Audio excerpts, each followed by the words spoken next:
I guess to kick off, just tell us a little bit about you personally and how you came to be with Patch.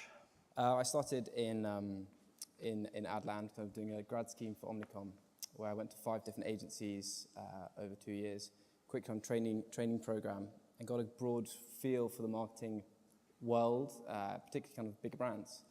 And after that, I actually kind of jumped ship to take a bit of a risk on joining Mario Tessino, the photographer. He has an agency of 40 people that support him, and he was curious about this digital world.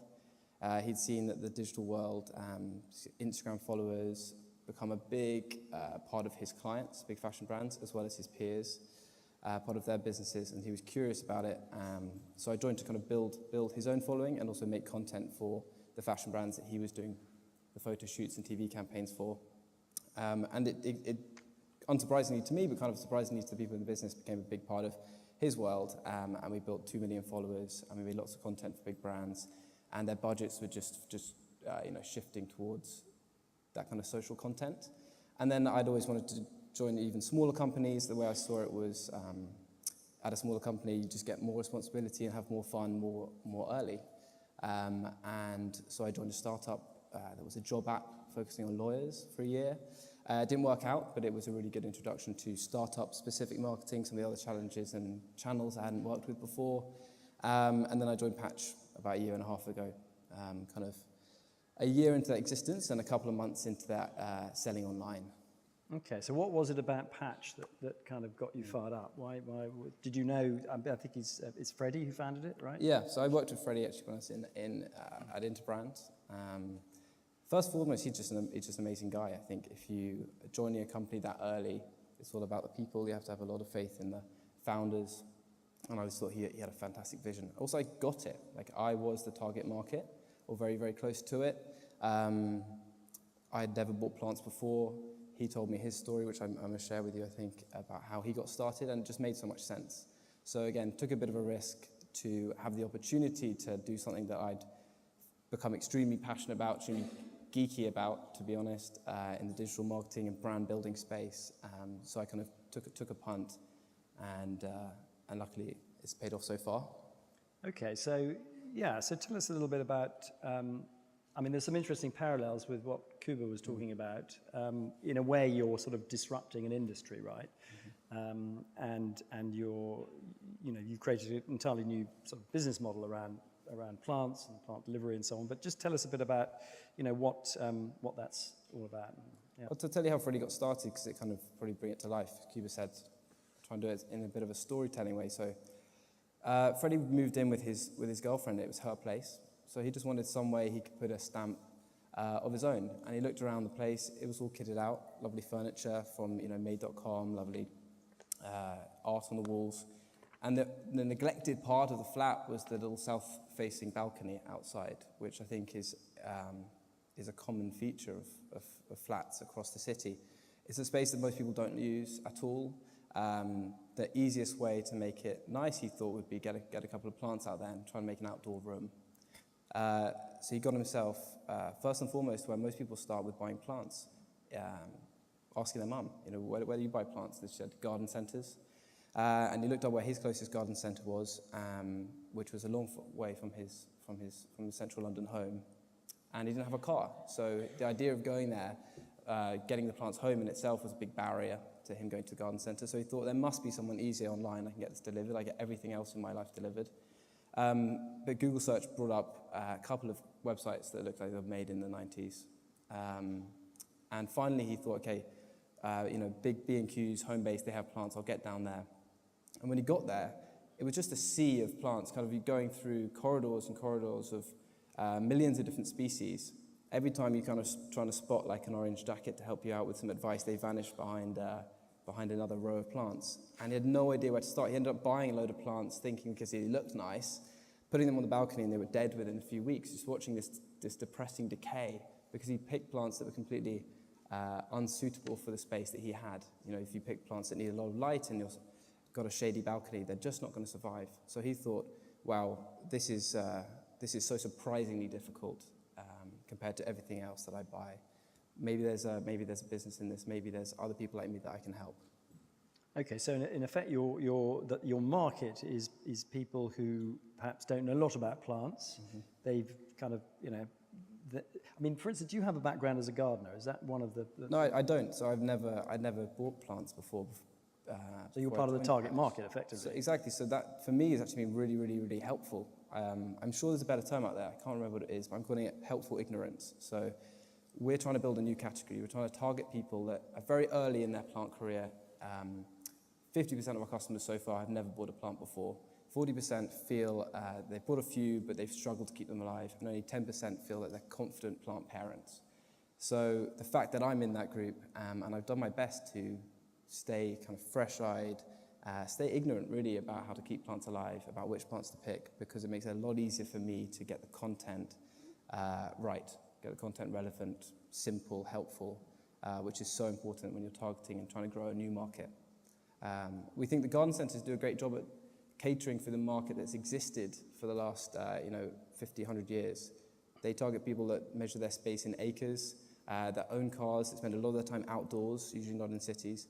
We're targeting a completely different category of people that we don't really know how big it is, which is people who live in cities, spend 90% of their time indoors, don't own cars, and like to have everything delivered online, and also don't have a lot of time to learn what they need to learn, what they think they need to learn to keep the plants alive. So that's how we differentiate, and I think it was really fascinating listening to Cuba about how he saw the excitement and the prospect in looking at mattresses in a completely different way, to open up a new category, and we're trying to do that with plants, gardening, whatever you want to call it. And can we explore a little bit about the types of content that you have developed and the sort of strategies for educating? Because as you say, many occasions this is the first plant, and if the plant dies, and you don't have necessarily direct control about how the purchaser looks after the plant, I mean, clearly that's a risk to repeat business, or perhaps it's not. But I mean, how do you, Yeah, so I think there's two things that shaped the business to date. One is that we're targeting people who generally have never bought a plant before, feel very unconfident about keeping it alive. They want the plant. They feel better living around plants. They enjoy the hobby when they get it right, but there's a lot of fear, which is a huge barrier to them buying plants. So that's one of the things that shapes the strategy. But on the other side, we sell something that dies. We sell a product which every single one is different, so they're not going to look exactly like they look on the website, and every single one needs a different care routine, and if they do die, it's extremely difficult to sell to people again, right? They've wasted their money, they've had a very depressing experience. They may have had a relationship with the plant to some degree, they may have liked it, they may have given it a nickname, which is something we encourage, and then they're not feeling good about the plant dying. So it's very important for us for the lifetime value of the customer, as well as just achieving our mission, is help people keep those plants alive, and the content is key to that. We have to make it fun, and we have to make it easy. So far, layer on top of that we deliver everything ourselves. I'm sure we'll talk about later, but we deliver it all ourselves, which means our addressable market's only London. So when you put those factors together, it's meant that in the last 12 months, we've had to create a lot of content.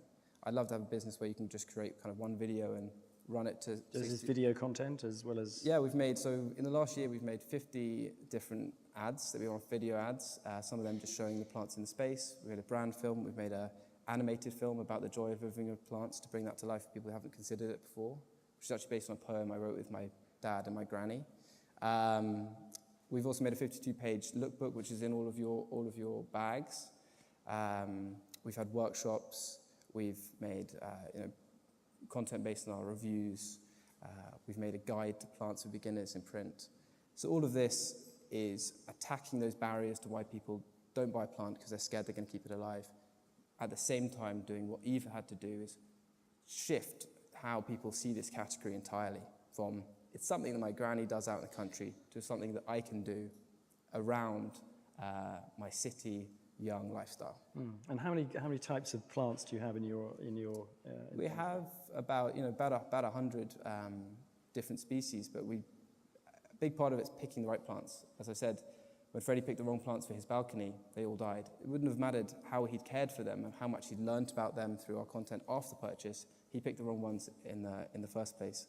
So our website makes it very easy for people to pick plants based on the room that they want it in, and how much light that room has. And we only stock plants which are reasonably easy to keep alive. So we've done a lot of research and continually changed that stock to learn about, from customer feedback, which plants people finding easier, which are less easy. And then that's also another filter you can apply to our website based on how much time you want to put into this new hobby. So presumably there's an opportunity to build a community, right, around individual kind of species, because they each have their own particular way that you need to look after them. And do you find you're starting to build kind of, I mean, do you have a particular plant that's the most popular, or do you have a kind of...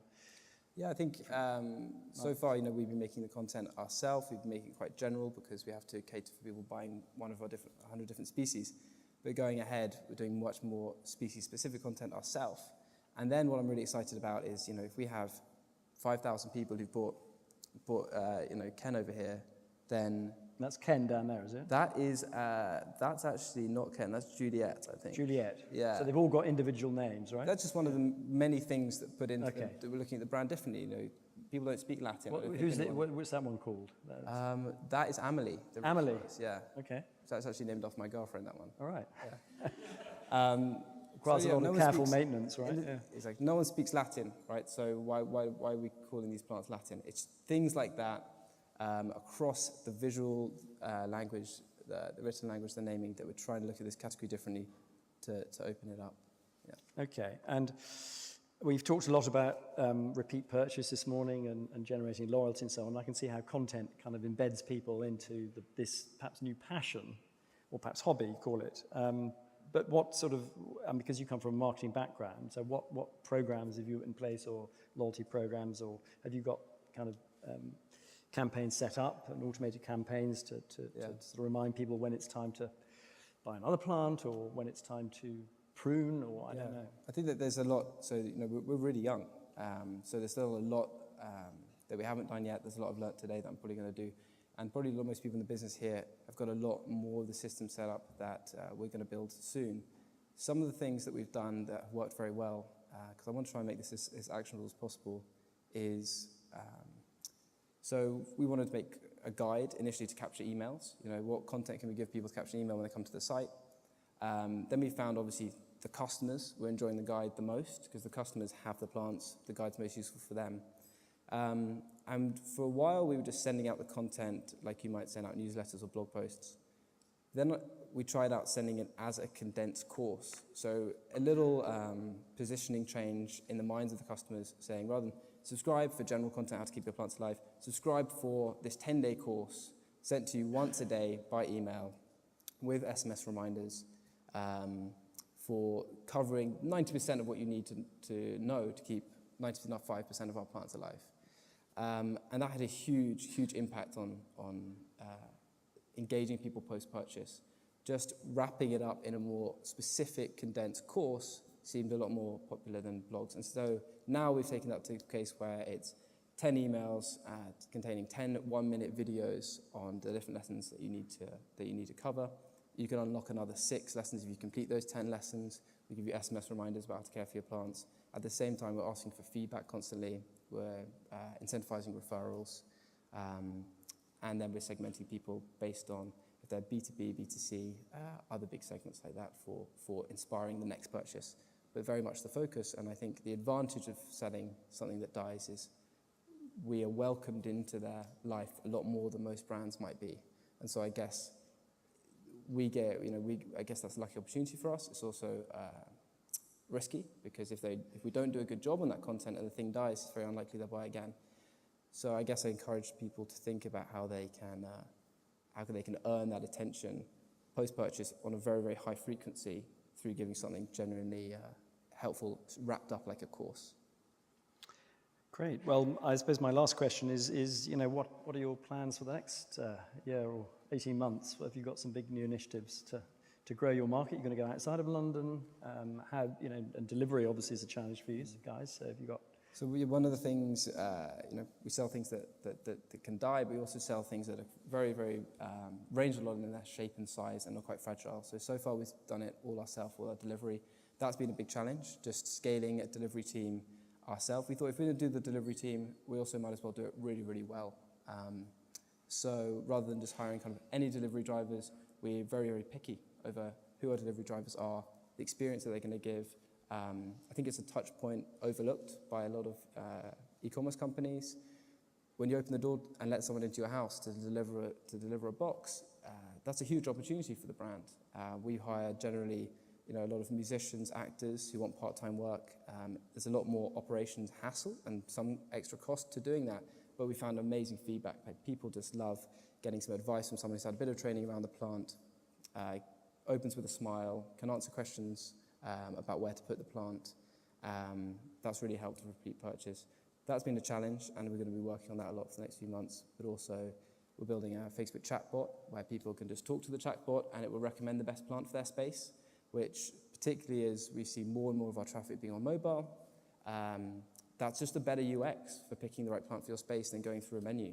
On top of that, we want to open, as I mentioned earlier, connect the community, because for those people that do get into plants, it's a fantastic hobby. It's a fantastic release each week when you do your plant care routine, and it's a great thing to talk to other people about. So we think that if there's 5,000 people who bought this plant before, and we connect even 1% of them to discuss how they've looked after it, maybe swap plants once they've propagated them or looked after them for a while, we think that that's a huge, exciting platform, and they'll be able to answer questions a lot better than our customer service or our content will be able to.